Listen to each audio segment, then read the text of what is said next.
शिक्षण, संस्कार, वडील अनंत शास्त्री डोंगरे त्यांचे शिकवण हे माझ्या जीवनाचे खरे मार्गदर्शन ठरले. त्यांनी मला शिक्षणाची, स्वावलंबनाची आणि समाजसेवेची निष्ठा शिकवली. माझे आई वडील हे दुष्काळाचे भूकबळी ठरले. लहानग्या माझ्या डोळ्यांसमोर त्यांची छाया विरून गेली.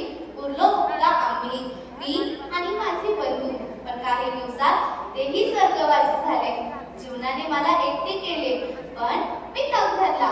बिपिन मेधावी यांच्याशी माझा विवाह झाला, पण अवघ्या 2 वर्षातच माझा संसार संपला. पतीही स्वर्गवासी झाले.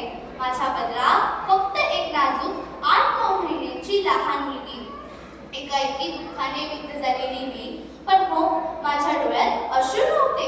माझ्या डोळ्यात जिद्द होती. जीवनाने मला तोडले नाही, उलट घडवले. लहानपणीच मी संस्कृत भाषा अवगत केली होती. त्याचप्रमाणे पंडिता आणि सरस्वती ह्या उपाधीही मला मिळाल्या. त्या काळात एका स्त्रीसाठी हे सर्व अविश्वसनीय होतं. त्याचप्रमाणे आपल्या लोकांना पवित्र शास्त्र त्यांच्या मातृभाषेत समजावे, वाचता यावे यासाठी ग्रीक आणि हिब्रू भाषेतील बायबलचे मराठीत भाषांतर केले.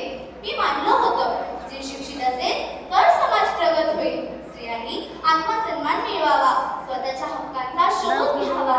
अनाथ, विधवा, गरीब यांचं आयुष्य बदलणं हीच माझी साधना होती. त्यांच्या आधारासाठी मी मुक्ती मिशनची स्थापना केली. माझ्या दाराशी येईल ती माझी मुलगी. मग ती उच्चवर्णीय असो किंवा नसो, तिच्या शिक्षणाची, पालनपोषणाची आणि संगोपनाची जबाबदारी माझी. आज तागायत हजारो अनाथ विधवा शिक्षित झाल्या, सुरक्षित झाल्या व स्वावलंबी बनत आहेत. समाजातील अंधश्रद्धा, पाखंडीपणा आणि स्त्रियांवरील अन्याय थांबवण्यासाठी मी आर्य महिला समाजाची स्थापना केली. होय, मी लढले. समाज सुधारण्यासाठी, स्त्रियांच्या स्वातंत्र्यासाठी व मानवी हक्कासाठी. हो, लोक हसले, उपहास केला, अडथळे आणले. स्त्री आहेस, तुला हे जमेल का असेही म्हणाले. पण मी ठाम होते. माझ्या डोळ्यांसमोर अनाथ मुलींचे रडणारे चेहरे होते. विधवांची कुसंबना होती. मी लढले, पडले, पुन्हा धावले. कारण मला माहीत होते, माझे आयुष्य माझे नाही, माझे आयुष्य समाजाचे आहे. 1889 मध्ये मी मुक्ती मिशन नावाचे बीज पेरले आणि आज त्याचं मला मोठं वटवृक्ष झाल्याचं पाहायला मिळतं. 1889 मोठं वटवृक्ष झाल्याचं पाहायला मिळतं. त्याच काळात मी मोठं वटवृक्ष झाल्याचं पाहायला मिळतं.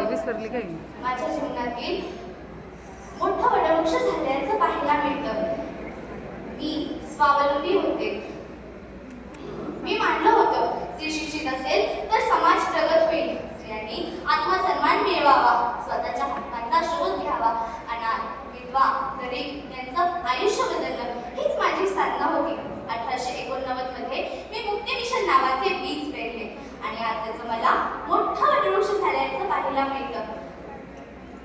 मोठं वटवृक्ष झालेल्याचं पाहायला मिळतं.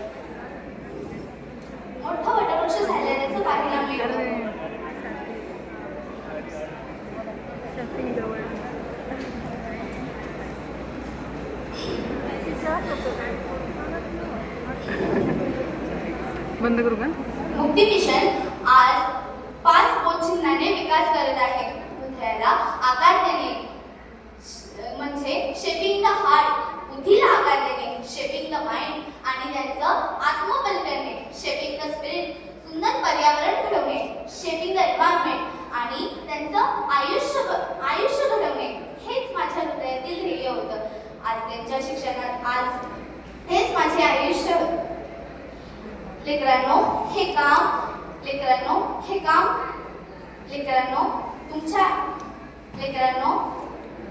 तुमचे आयुष्य हे माझे स्वप्न आहे आणि आपले कार्य हे जगासाठी प्रकाशाचा दीप आहे. एकच जीवित त्वरित सरेल काम तेरी केलं ख्रिस्तास्तव, काम तेरी केलं ख्रिस्तास्तव.